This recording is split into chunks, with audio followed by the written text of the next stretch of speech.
what was happening to those patients. And so I told them, look, it doesn't work. Like, someone can't suggest to you that you should get a puppy. That's not how that works either, right? You have to decide you're ready for the responsibility of a dog. And then you go get the dog. So I was trying to walk that very subtle line of saying, and if anything else, the revelation was to me, like, maybe I was being a dick at the time, right? But I was genuinely trying to help people. And the revelation that I took from it is that people who'd quit. Welcome to the Gentleman Success, Happiness, and Fulfillment Talk podcast, where we bring to you the most successful, happy, fulfilled gentlemen from around the world who have been able to conquer themselves, their life, their marriage, and their businesses. You will be learning from four-dimensional gentlemen who have cracked the code to the science of having it all. The question is, how can married entrepreneurs with kids become gentlemen, achieve true freedom, and build a successful, happy, and fulfilled life, marriage, and business? This show will give you the answer for that. My name is Alex Ramirez, and I'm your host, and you're welcome to the Gentleman Success, Happiness, Fulfillment Talk podcast. I reconnected with him when I was like 14. And he gave me some advice based on, all the lessons that he learned while fucking up his life. And he said that if you wanted to be successful, SHF, successful, happy, and fulfilled, you needed to become a gentleman. That's what he said. Un caballero. That's what he said, right? Caballero. And he said, so yeah, if we want to be successful, happy, and fulfilled, you need to achieve true freedom. And you do that by becoming a gentleman, he said. And the way you achieve true freedom by becoming a gentleman is that there are four freedoms and you have to achieve them in a specific order, he said. And this is what he learned, right? Yeah. Like, you have to achieve physical freedom first. Mm-hmm. Physical freedom is taking care of yourself, learning how to love yourself first, because if you don't love yourself, how can you expect to love someone else? Yeah. Right? So then he said emotional freedom. Mm-hmm. And then emotional freedom is about knowing who you are, about being able to know who you are, what you want, where you're going, about mastering yourself. That's emotional freedom. And he said, once you have those two are really important. And those are the first two that you have to focus on. Once you have those two, financial freedom is going to be pretty simple, right? Because you're not going to get in your way. You're going to be healthy. You're going to be fit. You're going to be full of energy. And financial freedom is not going to be easy, but it's going to be simple, right? So once you have those three, you basically are a man who has it all. Right? You spend the last 5-10 years of your life working on those three, growing those three. You probably now have an empire, but you're going to be missing one thing. And once you have it all at a big level, now you're ready to go out and start looking for the woman that you're going to spend the rest of your life with and achieve your financial, sentimental freedom with, which is being a husband and a father, right? And that is the specific order how you become a gentleman and achieve freedom. But what happens, he said, is that most men fuck up.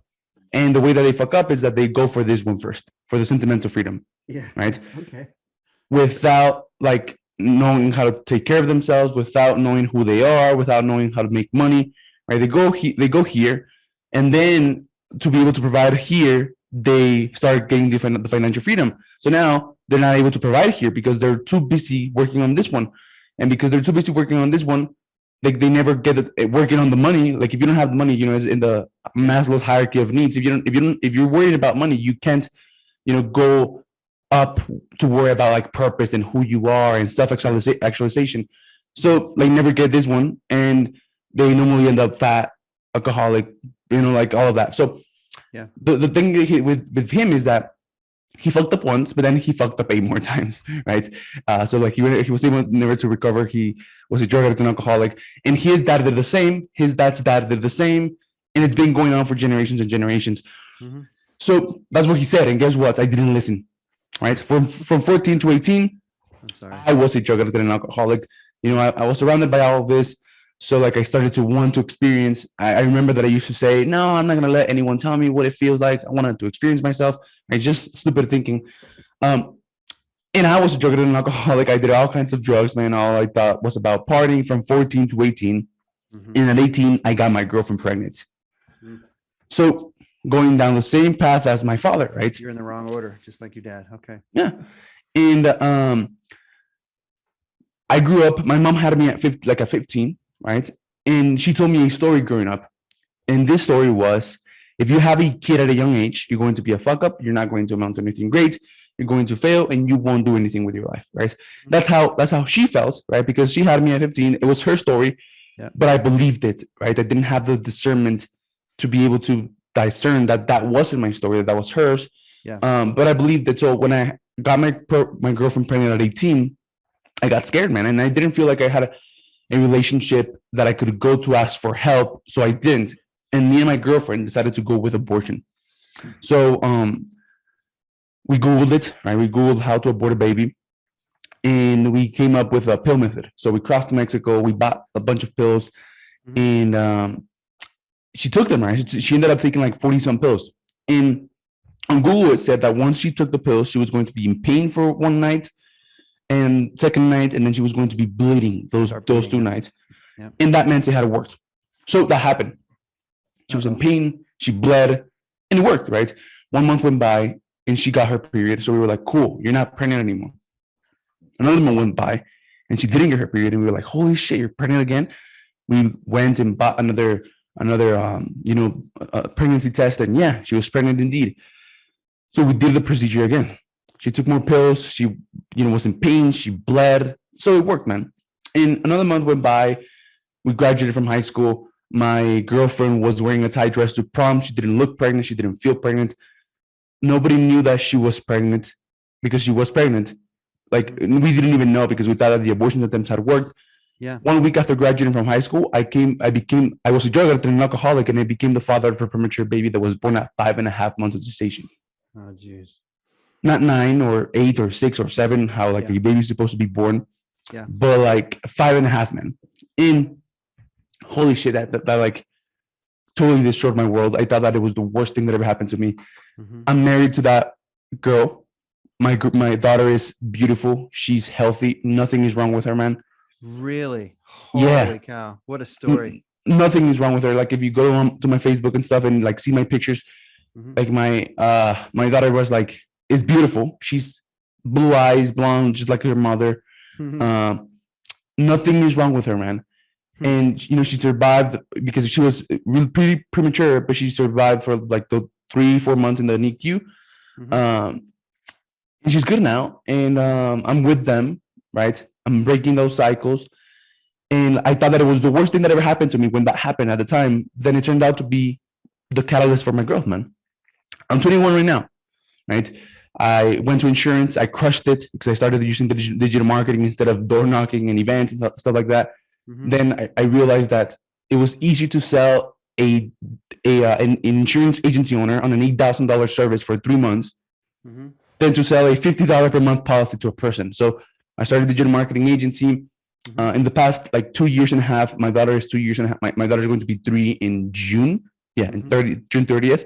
But in the past 2.5 years, man, almost all the money that I've got my hands on, all the money that has come in, I've invested in myself. So started my digital marketing agency, and in the past 2 years and a half, I've invested over $150,000 in my self-development, coaches, consulting courses, all of that. And from like those people, coming across those people, getting taught by those people, getting mentored, those key people that came into my life were the catalyst for me, like finding my purpose and what is it that I want to be doing, which is this, right? The modern gentleman, helping men become modern gentlemen, right? And I call myself a high performance mindset coach. And so I found my purpose, right? The transformation that most people would aspire to. So, and people who want that transformation are people who really need it. And so they're counting on someone like you to tell the story. Exactly, man. So, and it's happened really fast. I believe that there's something special for me, right? In the past, this is my 41 episode.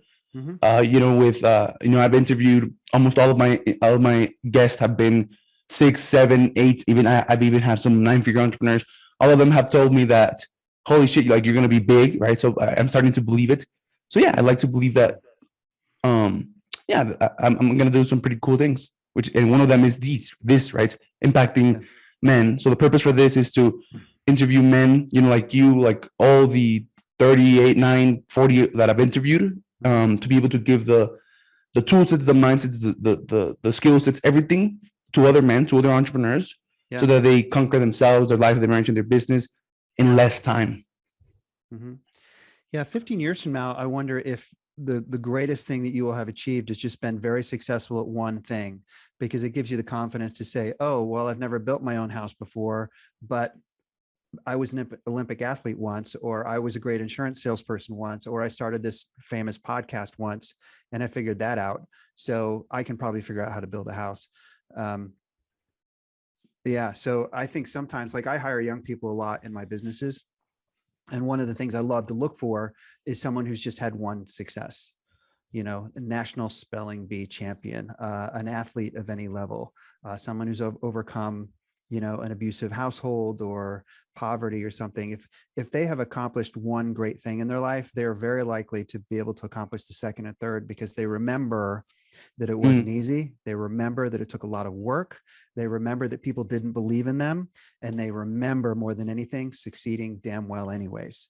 And those people have the resolve that you want in a star employee. And so I tend to hire those folks as fast as I That's can cool, get them. man.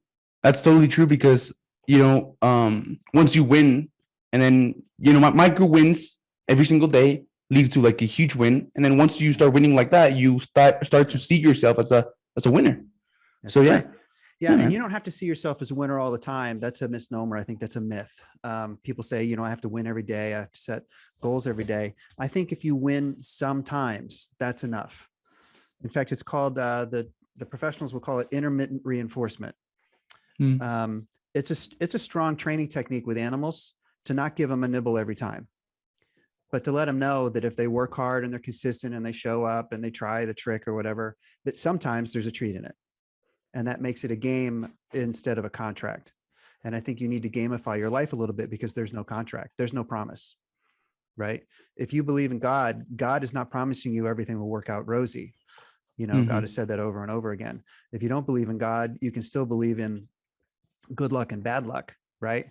And by its nature, good luck doesn't happen all the time. Bad luck does not happen all the time. Both happen to all people.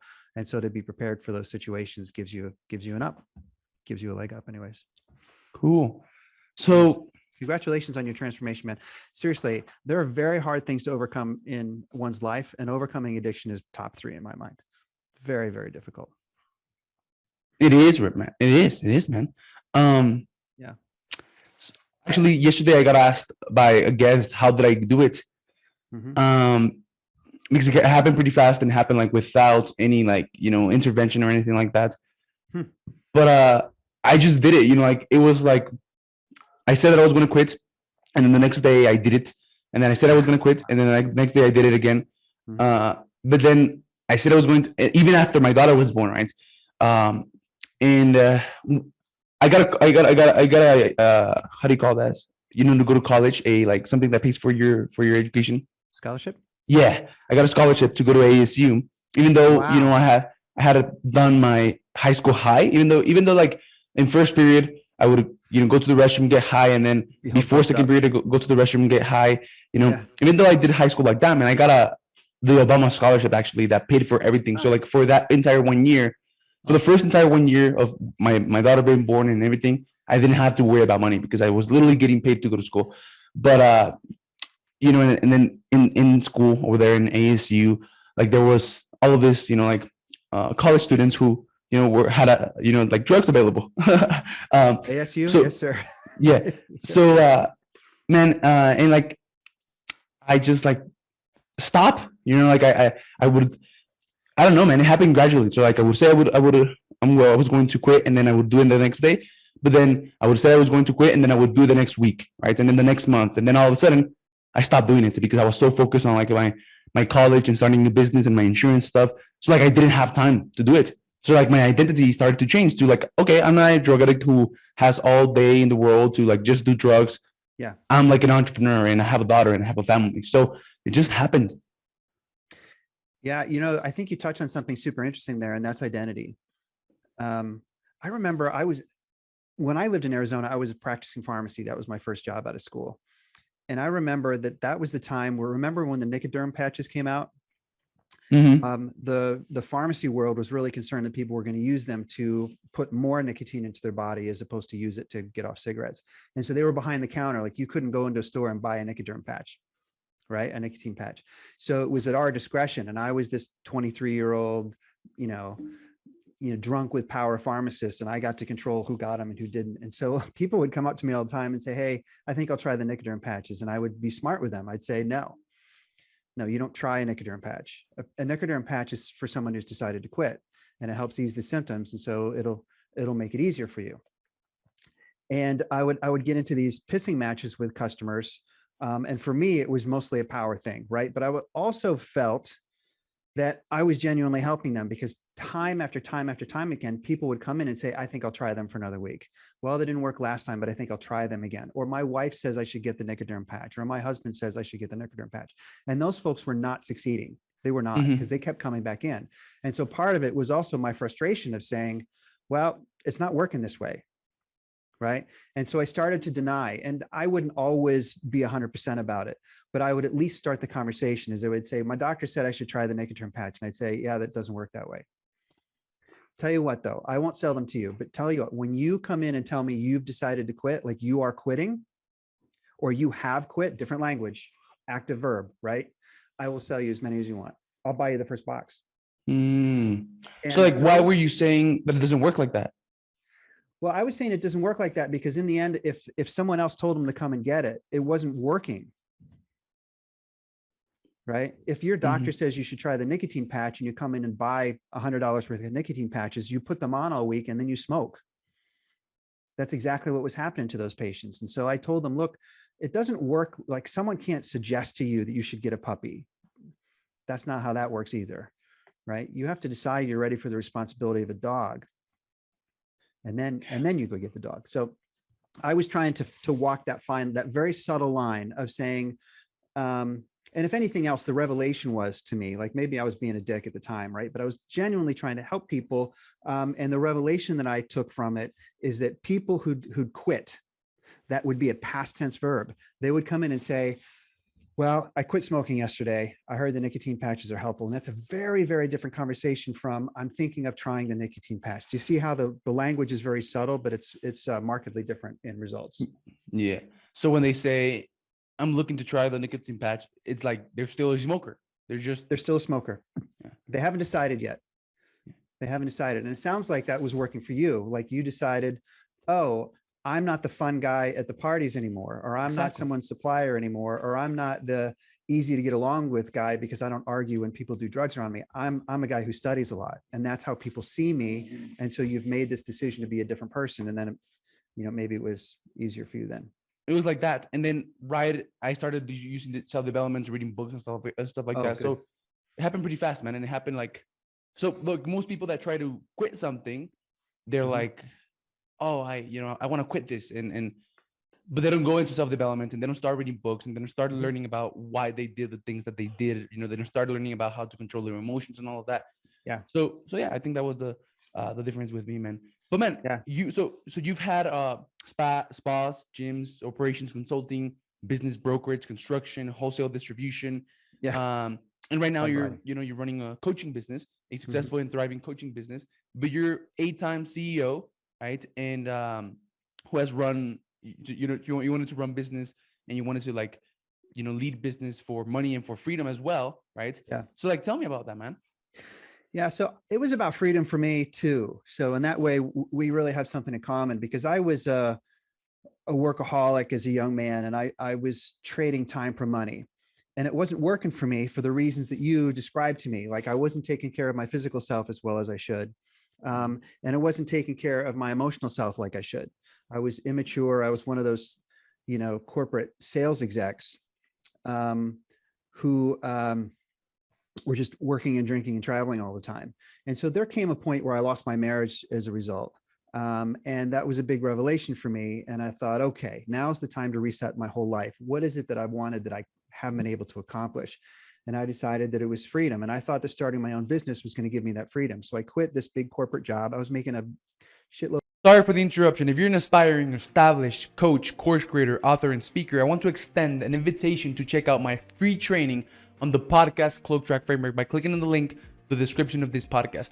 On this training, you're going to learn how combining podcasting with a rare concept that very few people know about called The Cloak Track can help you build a multi-million-dollar network of successful people who can become your clients, put you in front of hundreds of your ideal clients with your message, coaching, courses, and books, help you become a best-selling author, get you booked to speak on stages, or even making an extra $237,600 in the next 6 months. Click on the link of the description of this podcast to learn about the 4 simple steps to make this work. Step number 1 is alignment. Aligning who you're trying to be, what you're trying to do, your goals and purpose with building your podcast so that podcasting is a vehicle that helps you achieve your goals. Step number 2 is leveraging the Cloak Track to find an unlimited supply of your ideal podcast guest. Step number 3 is leveraging the Cloak Track to close an interview with anyone, no matter how rich, famous, or out of your league they may seem. And step number 4 is the content machine, which is the key to tapping into other people's audiences. These are the 4 steps to making the podcast Cloak Track framework work, and I'm not going to hold anything back on this training. So click on the link in the description of this podcast, go and check it out. And once you've done that, if you feel like this would help, we also have a complimentary, free, absolutely free alignment call to get you started and show you exactly how to implement everything. Get access to the training right now, and I hope you enjoy the rest of this episode. Bye-bye. A lot of money at the time. I was traveling all over the world. I had a title that made me feel, important. And I was fun at cocktail parties because I always had a story, but I wasn't happy. Like I just wasn't satisfied. And I know this is a cliche story where people say, I seem to have it all. And inside I was a mess, but I had another 50 years to live. How old were you? I was 40 when I quit. Too late, mind you. I could have done this at 30 and been very successful and fine. I just didn't have the confidence. And see, this is the result of not working on my emotional self, right? Because I wasn't mature enough to, objectively assess my skills. I was in a position where I was less than confident. You started a business like at 19 years old, and I was here at 40, scared to death to try it my first time. So I went out and started a business, and a year later realized that I was working just as many hours and I had just as many anxieties. And I thought, oh, well, this is not the answer. This is not what I thought. And that kind of started me down a real path. And that's when I started to get real coaching and real mentorship. And, the cause of the divorce caused me to invest in, good counseling. I wanted to know what was up with that. Did I give my best? Was I my best self? Was I masculine enough? Did I support my role in the relationship? Like those are all questions that I had. And I started investing into that. And what ended up coming out of it is I thought, no, I'm lacking in many of those things. And so I just started to work on them. And I think the salient part of the next story is that I realized that work in the corporate life wasn't working for me. And so I blamed that. That was my accusation. Oh, working for big companies, those greedy people and that work style and those people around me. And I was pointing out a lot. And then when I stopped and started my own business and it wasn't going very well, I was kind of forced to point in.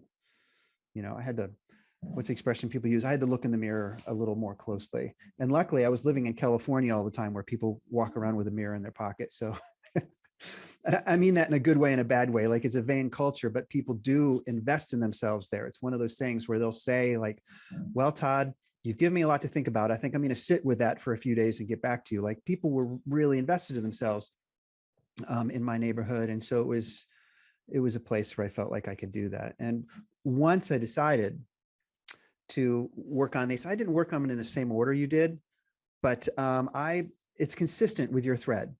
Like I was spending more time with myself. I was eating better. I was sleeping better. I was taking care of my physical self better. I was certainly investing in counseling and mentorship and coaching, et cetera. And then I decided that my lifestyle just needed to change to meet my personal needs. And interestingly, I think this is the most entertaining part of my story is that I end up building a business empire from that notion. And it wasn't because I wanted to go out and build an empire. It's because I set boundaries for myself that the business had to support. Cool. Yeah. So at the beginning, you were missing something. You had it all, right? Quote unquote, like we said right now. Yeah. You had the money and all that. You were traveling all over the world, but you were missing something. You were like, it sounds like miserable, right? So you started looking for this success, this happiness, this fulfillment that you were missing in the inside, on the outside by starting a business. But then when your businesses weren't working, you were forced to look in the mirror, to look inside. right? Yeah, it wasn't an option anymore. It wasn't really an alternative to not consider that. And when I looked inside, what I decided was to set a goal for myself. Like one part of being masculine, I think, is having objectives in life that you're not willing to budge from. And I think in general, people make that list is too long for people. Right. When you talk to someone who's younger, I think they'll say, well, I need a big house. I need a pretty spouse or a good looking spouse. I need a fancy car. I need a ton of friends. I need to be a good cook. And I'm not willing to sacrifice any of those. I'm not willing to budge in any of them. And my partner needs to be tall and my partner needs to be thin or what, like they have such a long list. I think it crushes them.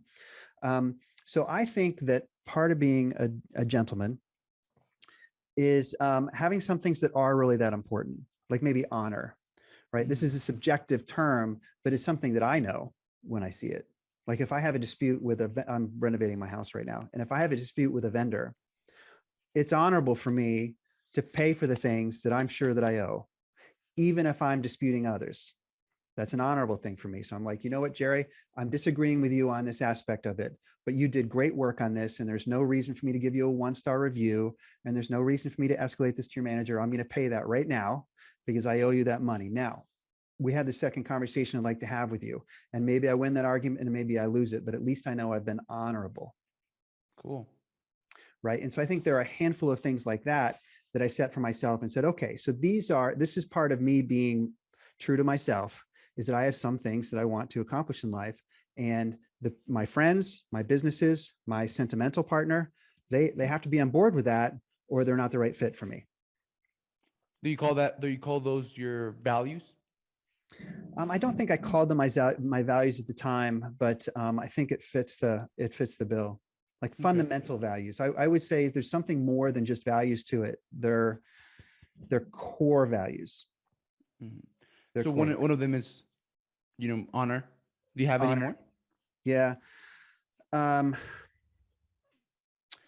Yeah, there probably was a point where I wrote them down, right? But for me, the thing was curiosity. It was one of them for sure. So I had interests, language for one. Like I had a hard time understanding people when I was a kid. I just didn't relate to people well.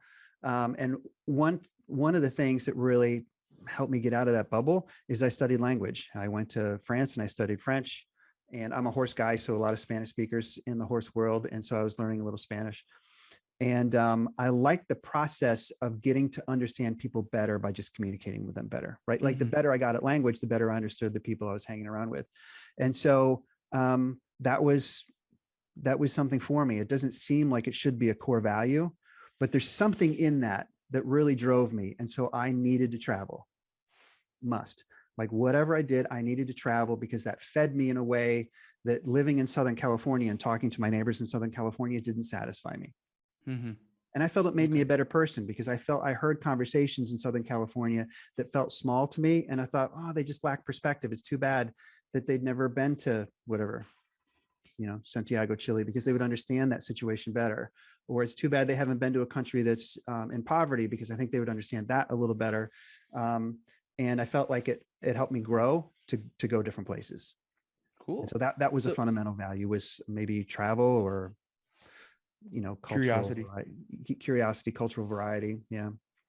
So man, you mentioned this very interesting thing that as a kid, you didn't get along with others. Yeah. Like you didn't fit in. You were like a misfit, right? Tell me a little bit more about that.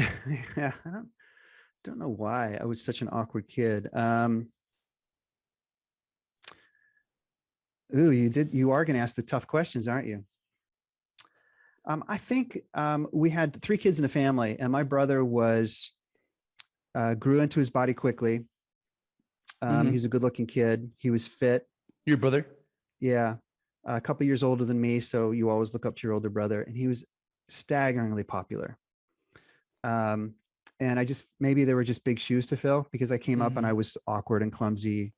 I wasn't funny or easygoing like he was. I was really serious for whatever reason. And so I became a bookworm, it's like a traditional nerd, I think.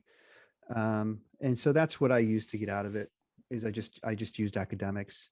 The trouble with people who lean on academics to work themselves out of that situation is that they come out at 21, 22 years old without much social perspective.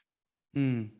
Okay. And I see that a lot in people that age nowadays, because I hire, like, even just a year ago, I still had more than 100 folks in even my small businesses. I still had a lot of staff, and they were all 20 somethings.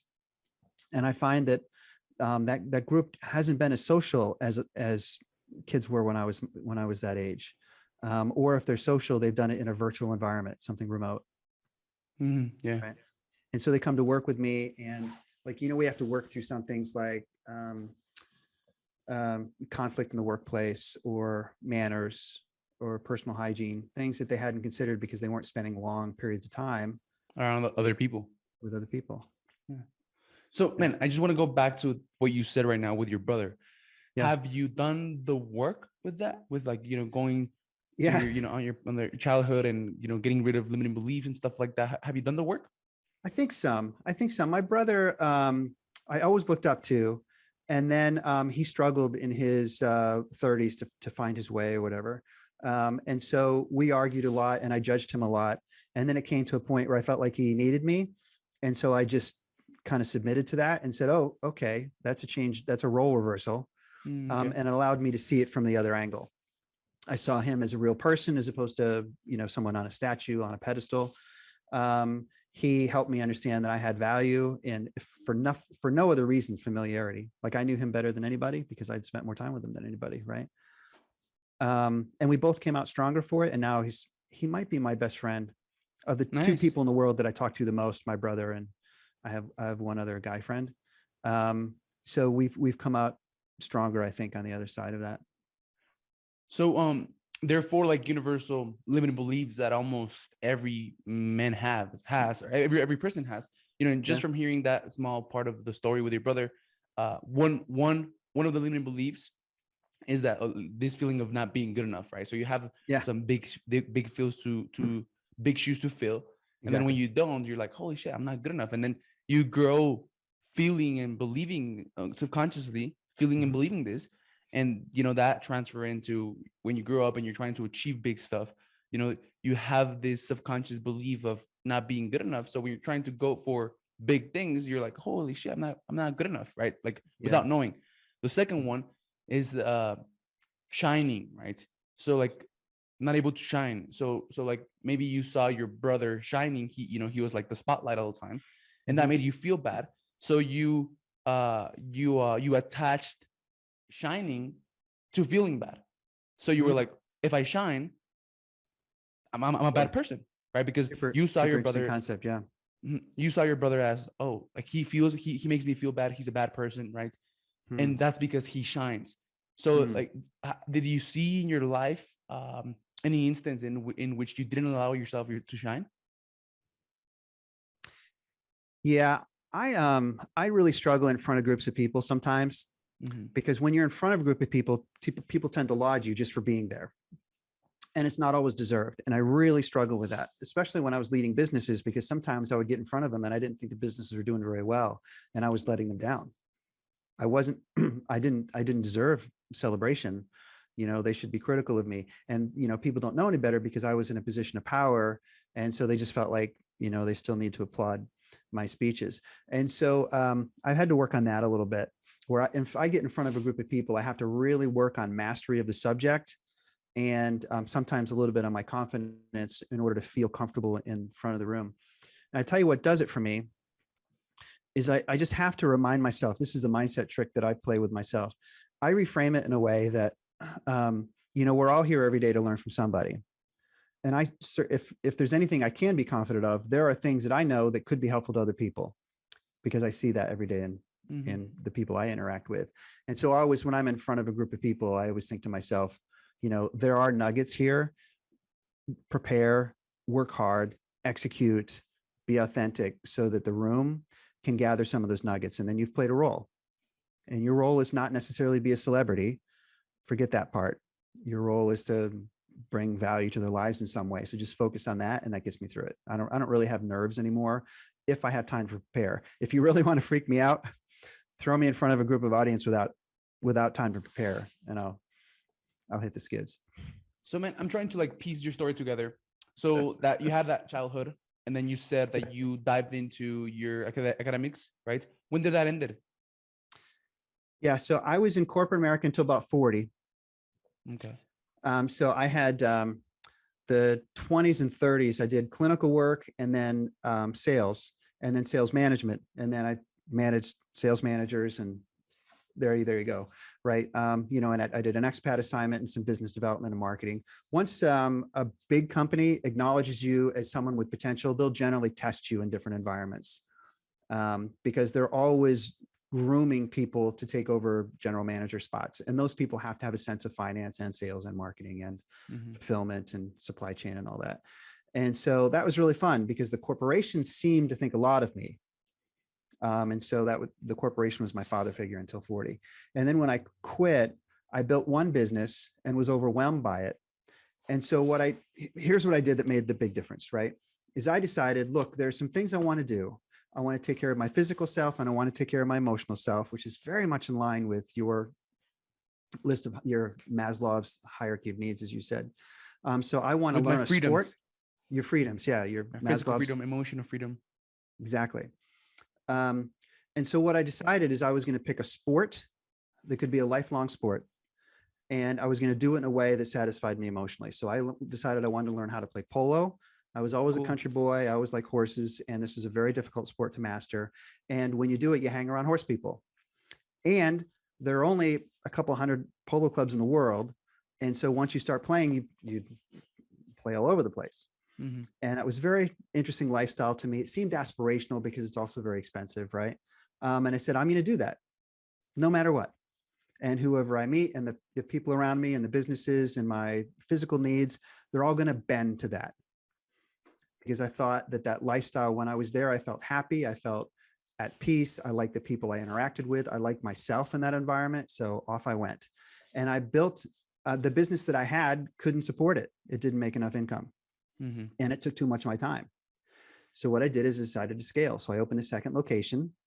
It took an investment. It took a lot of work, but a year and a half later, now I had two businesses, right? And both of them producing slightly less than the first one did, but together, not only were they producing more income than the first, but I also had an extra layer of management, which allowed me to get out of the business. And it's the first time that I'd really experienced leverage. And so I went and I did it again. I opened a gym. I opened it myself. It was successful. I trained somebody up to take the GM spot. I opened a second location. Once the two were doing well, I walked away. And the general managers for these locations, generally speaking, weren't as experienced as I was, of course. But they were running the business without me.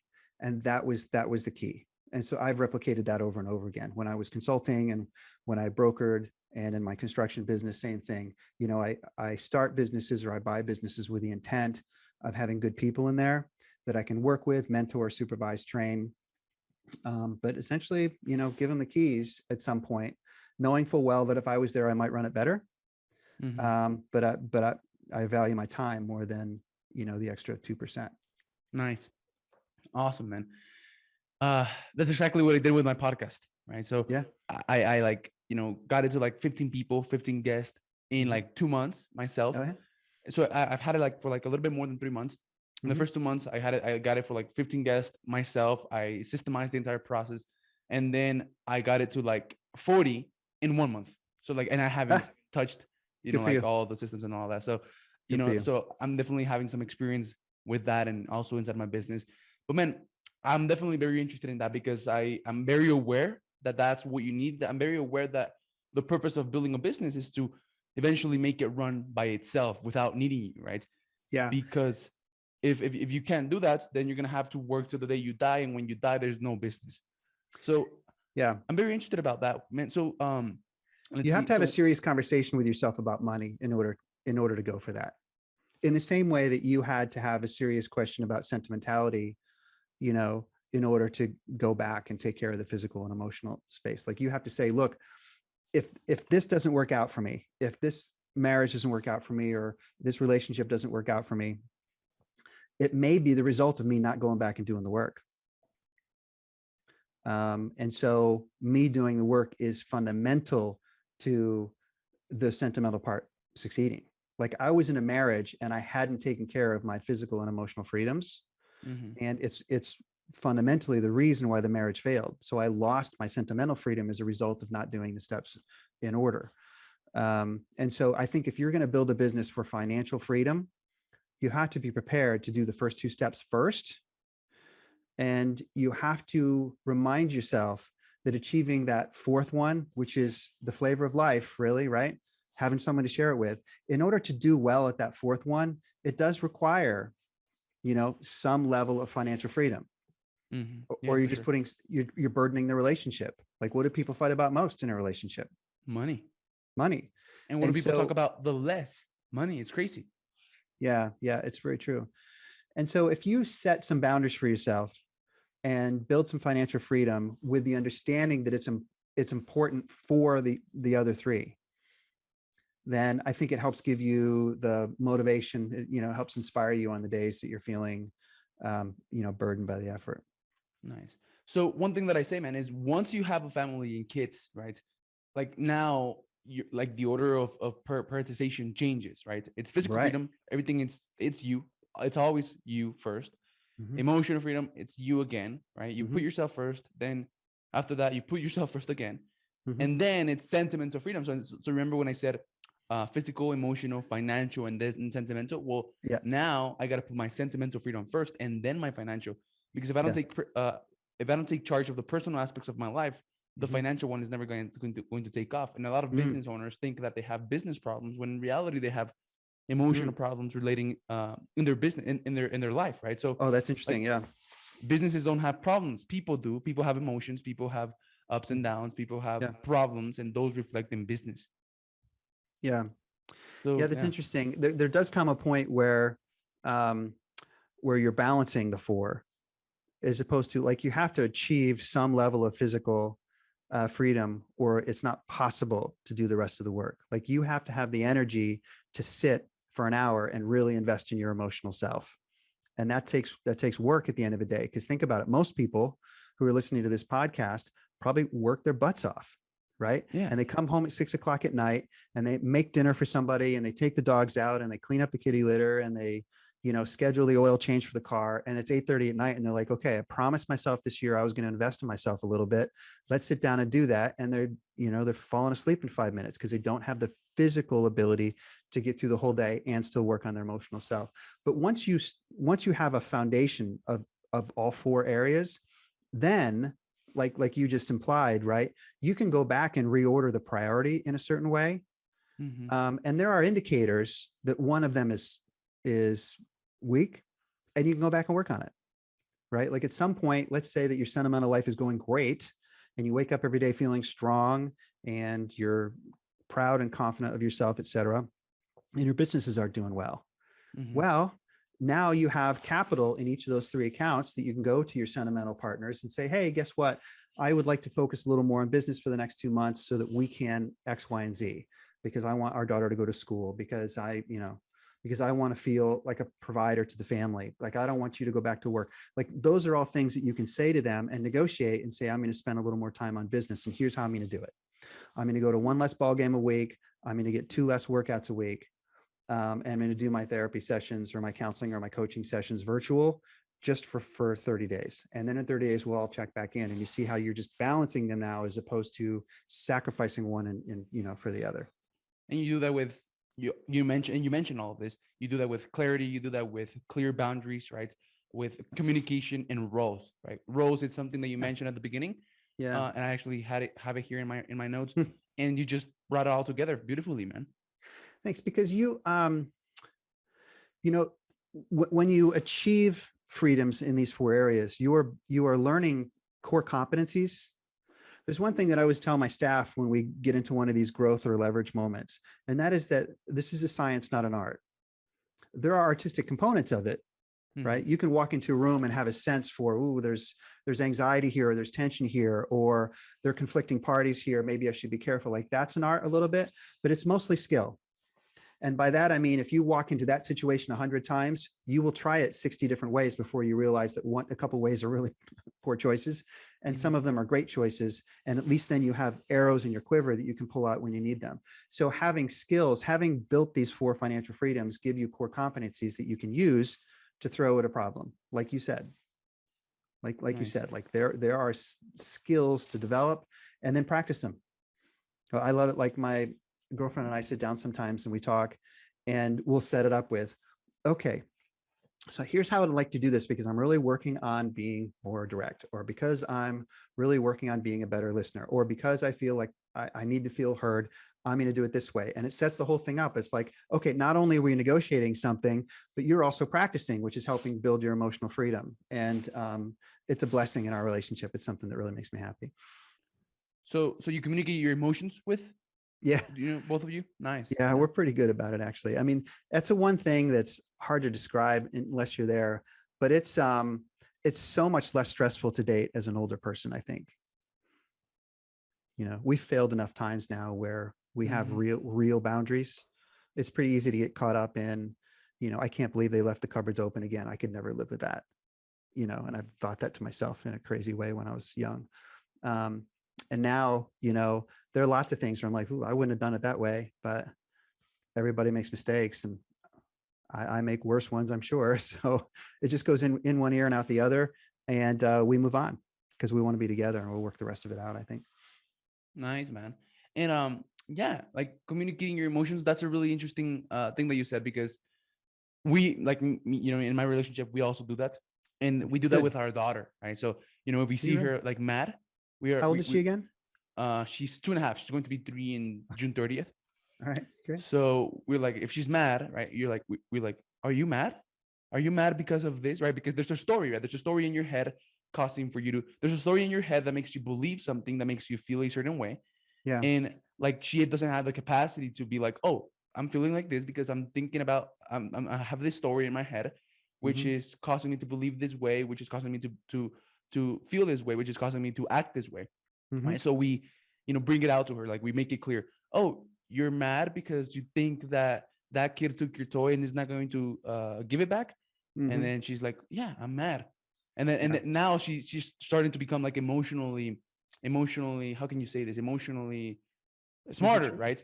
So like, she communicates with us. She's like, Dad, I'm sad. Right? Like, she recognizes her emotions, man. Or I'm mad, or I'm happy. She, and I love it when she says that she's happy. I'm happy, like she talks about her being happy, her being mad, her being sad. And the key here is loving her no matter what, right? Loving her when she's mad, and telling her with love that, okay, you're mad. So like, this is why you're mad, and like, this is how you handle it. So it's good to be mad. Like, it's okay, right? Because we're taught, trained, and educated to that some emotions are bad, to not feel them, to shove them down our ass, right? But no, like, feeling those emotions, it's good, right? Feel them, but the way you act, that's your choice. So like, we're teaching her that.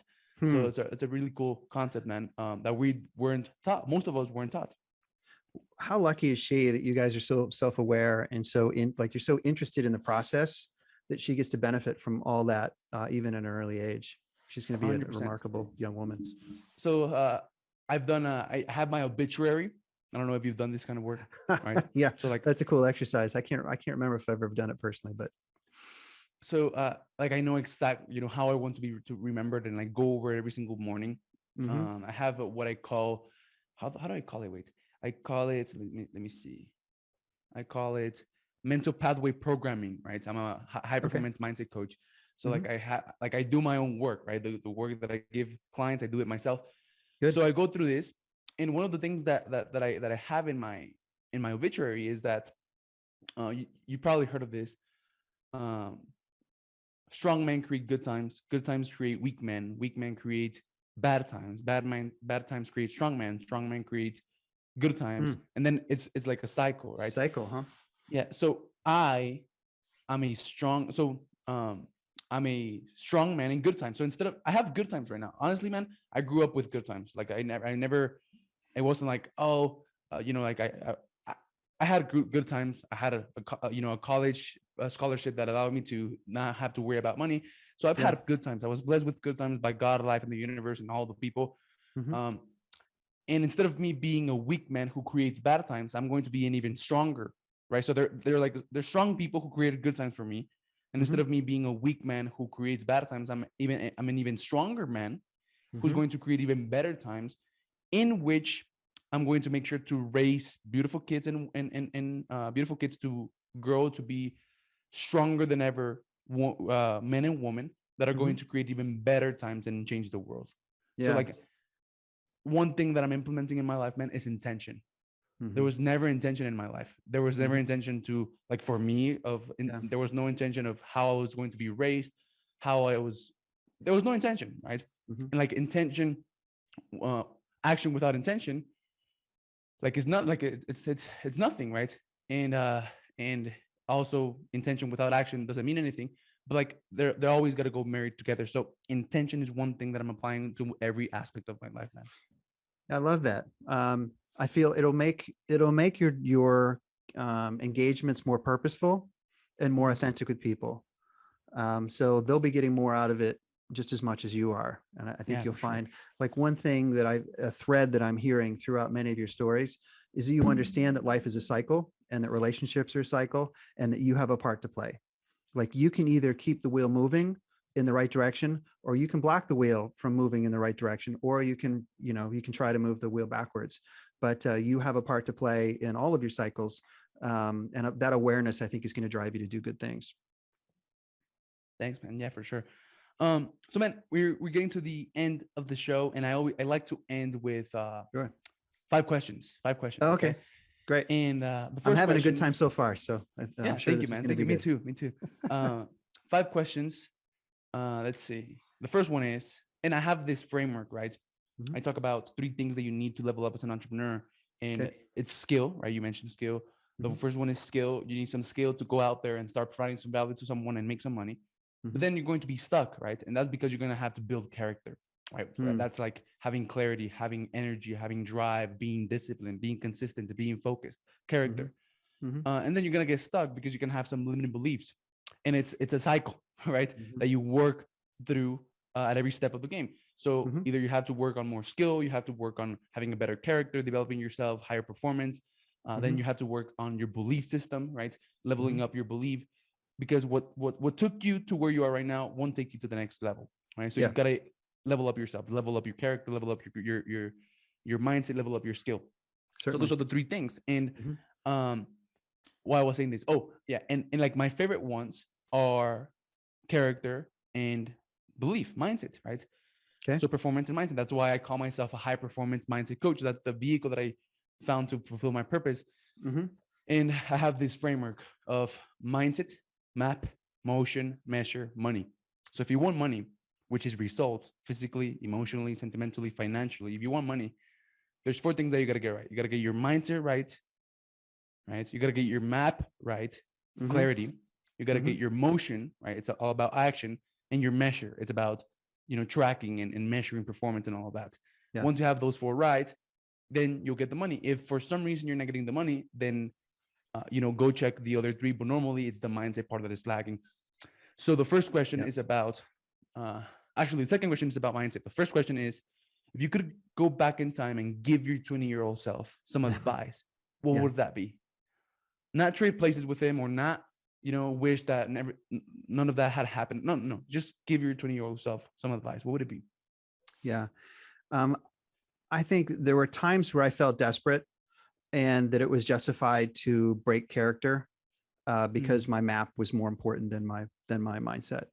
And one of the first pieces of advice I would give myself is set your boundaries now and just always stay within them. And that's mostly about character and honor, right? So there were situations I got in life where I felt like I cut a corner or I didn't treat someone with the respect they deserve. And when I look back now, if I would have just done what I thought was the right thing every time, it might even have set me back a few times, but it would not have affected the end result. And I would be prouder.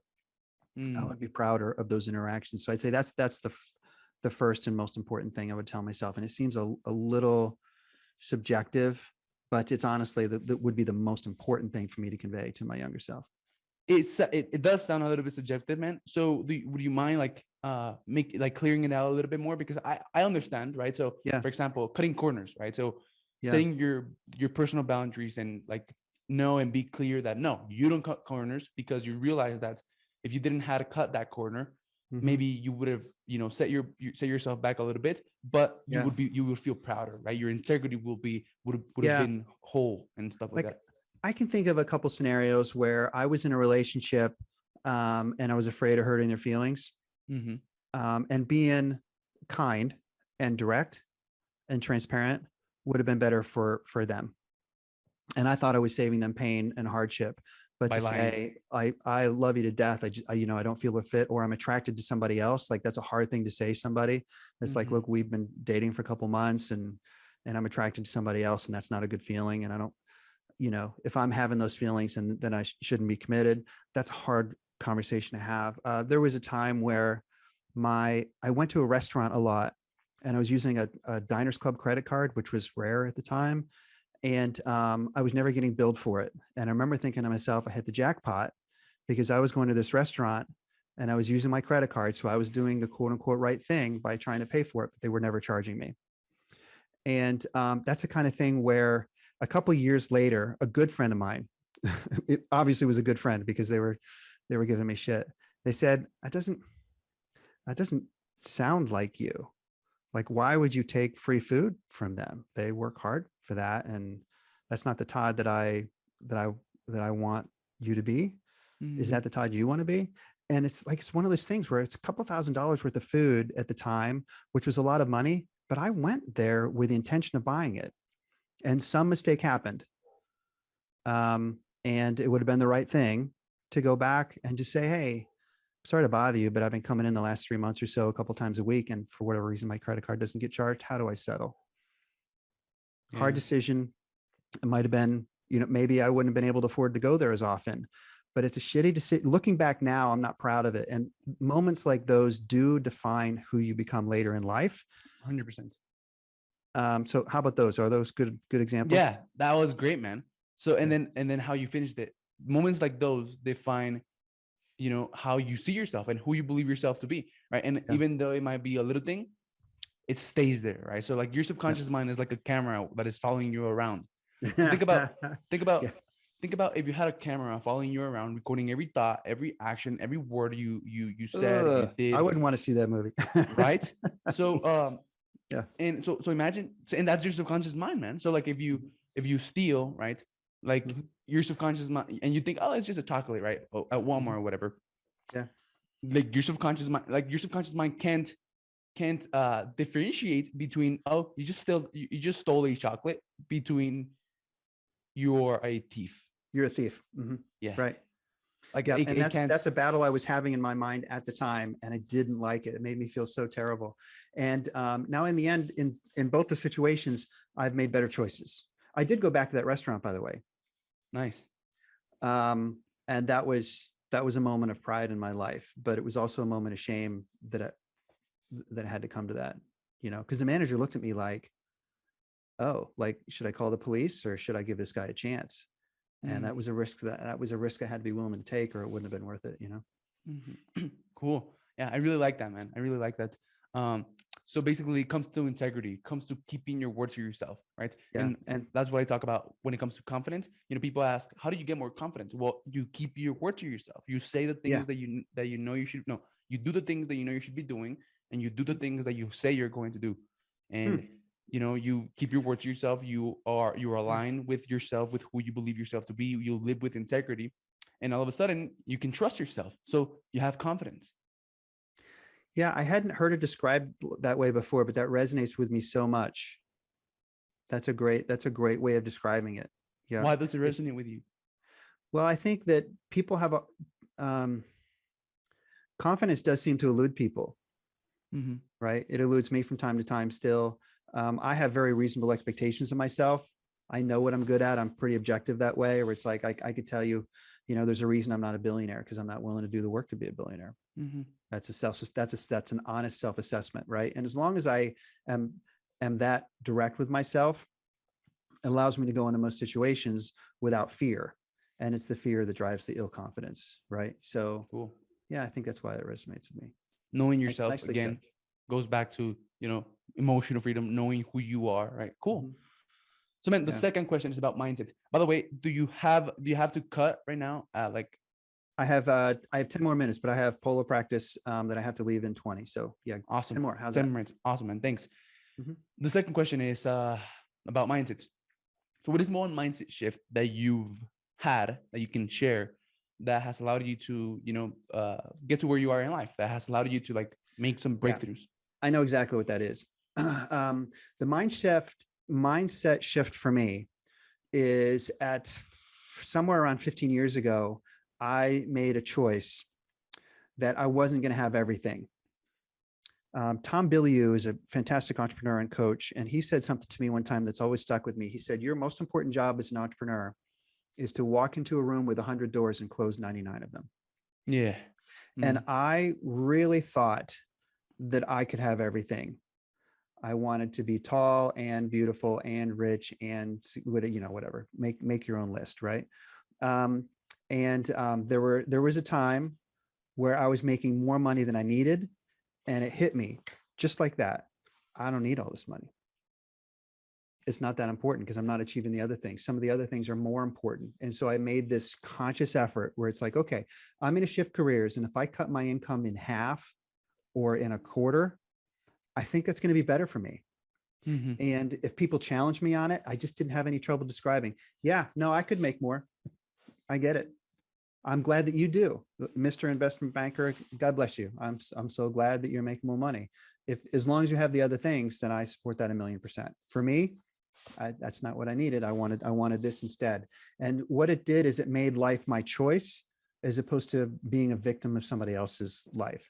That was the single greatest mindset shift that contributed to my success. Nice. I like it, man. The third question is about map. So clarity. So do you have anything you do, ritual, whatever? What do you do to make sure that you're clear with like who you are, where you're going, what you want? Clarity. What do you do to have clarity in your life? I dismiss the details, and that makes me good at some things and bad at the others. So my superpower as a consultant or a coach is I allow people to tell me a story for 2.5 hours, and they're all important details to them. And I try to narrow it down to 2 or 3 things. Let's categorize them in some way. So this is the closing 99 doors. This is what gives me clarity. Is I take a big problem and I decide quickly. Like, do you ever, when you answer emails, do you ever go down and say, I'm just going to delete the things that don't matter first? Delete, forward, delete, reply, because instead of managing 270 emails, which seems like an overwhelming task, right? Now you're down to 30 that really matter. And then I sort and I find the top 5 that really matter. Now, an efficiency and an organization coach will never tell you to do that.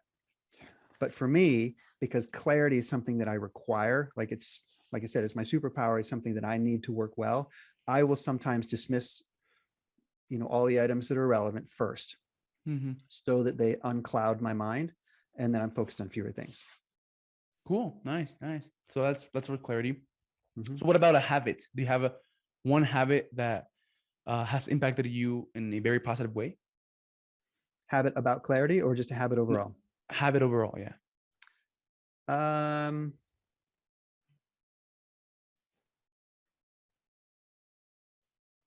Diet for me is a habit. You count your calories, or what do you mean? I don't count my calories. I have a couple metrics that I try to hit every week, like the number of greens and Nice. The time that I eat in the morning, and like a ritual. Like I get up in the morning and I do 2 glasses of water for 20 minutes before I do anything else. And so I was concerned that I wasn't feeding my body in a way that was in my best interest. And I realized that the task was overwhelming.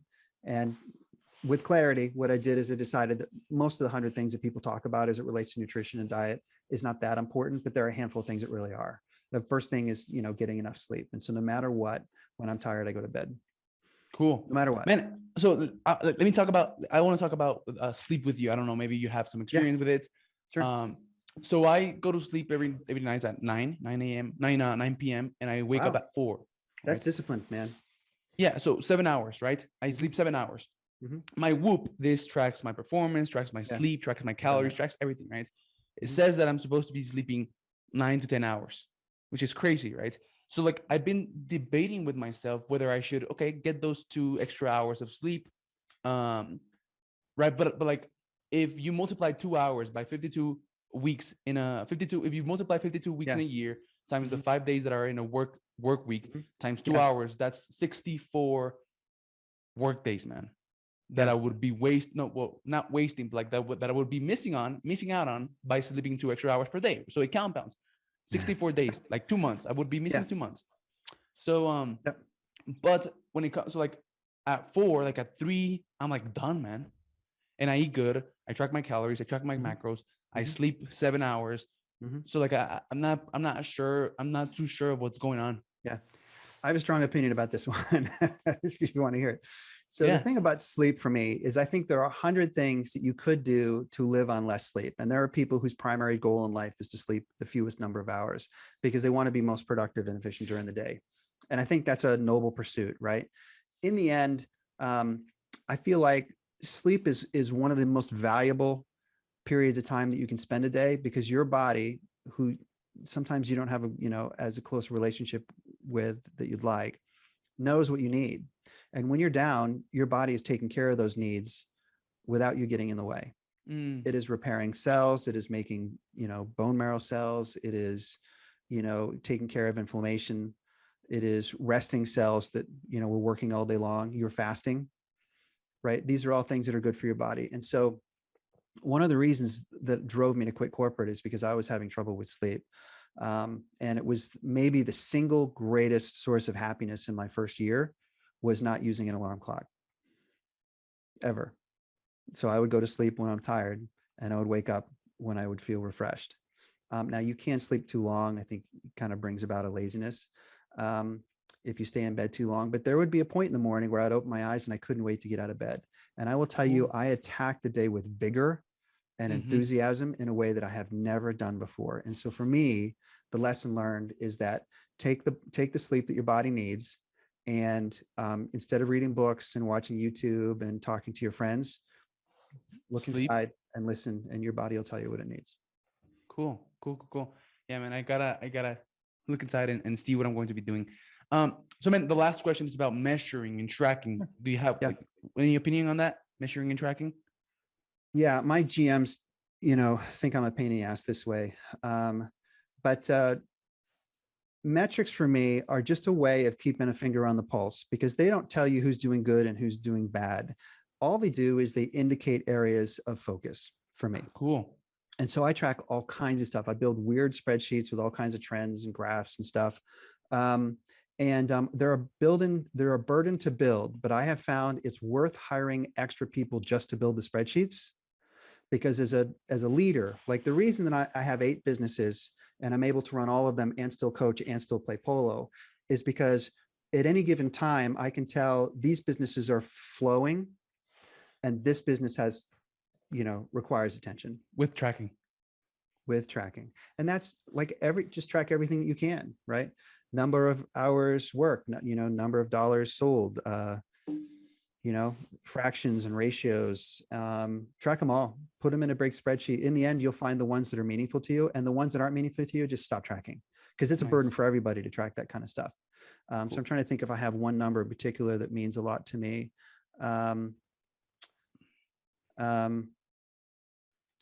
No, I really don't. I probably track 20 or 30 variables. And what I find is any variable that jumps more than a couple % in any given month just is worthy of my attention. Cool. In fact, awesome, I'll tell you an exercise that I do with young entrepreneurs, business owners, because a lot of times they're good at product and they're good at customers and they're good at style and stuff like that. But at the end of the year, they don't know how to read a balance sheet or a profit and loss. And so what I'll do is I'll get them to print QuickBooks out on a 3-foot by 2-foot piece of paper, like big enough where you have to stand in front of it, right? And then we'll paste them up on the wall. We'll do last year, the year before that, and then this year right next to each other and stand there and just look for trends. And when you stand in front of it like an art project, you will notice that, one number stands out. Here's an obvious example. Right? There's cycles as well. There are cycles and there are just abnormalities. Like one time I did that and I saw in 1 month, I spent $30,000 on rent and I spent $0 the month before and $0 the month after. And it just jumped like this was 2 years ago. I didn't notice it then. I didn't notice it now. What happened was it just was recorded improperly. But when I looked at it in front of myself, what happened was all my rent for those 3 months was recorded in 1 month, and it wasn't recorded the month before and the month after. Now, that didn't have any big consequence because I actually didn't pay late. It just was recorded late. But when you stand and look at it like that, it jumps out at you. And so you're like, oh, what's the problem there? And so what might have happened is you might have changed a credit card, or your accounting account might have got closed for fraud, or your landlord may have changed or something like that. And it brings to light something that you need to jump on that could be a serious problem just because you noticed it. And so data for me is a matter of indicating focus, not anything more. It's not good or bad always. It's just indicating a focus. Nice, man. I love that. I love that. I love, like, it's very important to track. And then actually, that's one of the first steps to awareness, tracking your behavior, right? Yeah. So yeah. Pretty cool, man. So man, what is your coaching about? Yeah, I coach. Most people, when they start coaching, they come from one of two spectrums. They're either an expert who really want the world to benefit from their expertise, right? Mm-hmm. Like you had this massive transformation and you realized it came from these 4 steps, these 4 freedoms, and you want people that are not finding their way to benefit from that. So I'd put you in this camp, right? And there are people who are really good at sales, and they think that coaching, because there's a great density in coaching right now, they see it as an opportunity for income and business. And God bless them, because they're great at making sales, but they have a distressing lack of fulfillment because that's not their expertise. And the people on the expertise side, generally speaking, are experts for a reason, because they focus on being the best dog trainer in the world, or the transformation coach, or what have you. And my business is helping people get to the middle. So I call it real business coaching, because the sales experts can have great luck and good sales for a couple months, and then they burn out because they have dissatisfied clients and because they don't have a process for systematizing it. Okay. And some of those folks will be fly by night. You'll see them all over social media, driving Lamborghinis and stuff, and next thing you know, they're broke. And the experts, right? They come online and they put a bunch of great content and they try to help the world, and they don't make a living from it. So they keep working at UPS, or they keep going to college, or they keep pursuing some other thing because they just weren't sure if they can make a living out of it. And so what my focus is helping people meet in the middle, building a real business out of coaching, because I think a lot of people would love to develop an expertise or identify an expertise and make a living out of it with freedom. Mm-hmm. And you can't have freedom unless you build a sustainable business out of it, because many, many people get into this, have a couple months of success, celebrate too early because they haven't built a foundation. And then they realize, wow, this is not a predictable living for me. And they end up quitting, which is sad, because I think the world needs both types of coaches, you know? Yeah. Cool, man. Yeah, I like it. And, I can see how everything that you've said, your experience, ties into how you coach, right? Yeah. So you're probably, like, would you say you're an expert, or you're in the middle? No, I've always been an expert. Cool. I've always been an expert. No, I've sold most of my life, but when I sold, I was a scientist. So I sold a $6 million deal one time to a large hospital system. And it's because I went in and I understood their problem better than any other company. I understood the problem, and I graphed it out, and I made large volumes, and I drew it up on a whiteboard, and I made friends in every single hospital in the system. And I explained to them why our solution was better. And in the end, I solved the problem. I didn't persuade them. Try to sell. Yeah. For sure. And so I've always been the scientist. I'm always on that left end of the spectrum. I've had to learn the sales and management skills, but I think that makes me a better teacher of it, because people who aren't naturally salespeople can use my methodology to say, oh, okay, yeah, building rapport has an actual purpose. And there are 2 or 3 things you can do to build rapport that aren't fake. You can be your authentic self and still develop a relationship with someone without saying, hey, how's the weather? For sure. Yeah. Awesome. Right. So you have a little bit of both. And then, so man, I've gotten a lot of value from everything that you've said. Thanks. So me too. I've enjoyed your story. Thanks, man. And let's say that I'm someone who, heard your story, heard everything that you're all about, got value. And then they're like, oh, I resonate with what he's saying, with his coaching, and he wants to learn a little bit more about you. Mm-hmm. Where can they go? Where can they find more of you? My favorite way to do this, because most people who are coaching online are using the social media platforms these days. And so I have a Facebook group called Real Business Coaching. And that's the best way to find me. I put a bunch of content up there, so it gives you a chance to get to know me before you call me or before you direct message me. So that's where I usually try to send everybody. I have a website and a LinkedIn page like everybody else, but I think, facebook.com/real business coaching is the best way to find me. Awesome. We'll make sure to put, we already have all your social media links and all of that. So we'll put that everywhere where we publish this episode, and we'll put that as well. Man, and yeah, thank you very much for being here. I really, really enjoyed this, this 1 hour and a little bit more talk. Yeah, it was great, man. I enjoyed getting to know you, man. Thank you. So yeah, thank you for being here. I appreciate you, man. Have a good weekend. Thank you for watching the Gentleman's Success, Happiness, and Fulfillment Talk podcast. If you enjoyed this episode, share it with one friend, leave us a comment, and let us know. 99% of people never leave a review or comment, but we love and are very thankful with the 1% of you who do. If there's something or someone you want to see on this podcast, send me a message on Instagram at Alex_Ramirez1020 and let me know. As a thank you for that, I have an amazing surprise for each and every one of you who does take the time to leave us a comment or review on YouTube or one of the major podcasting platforms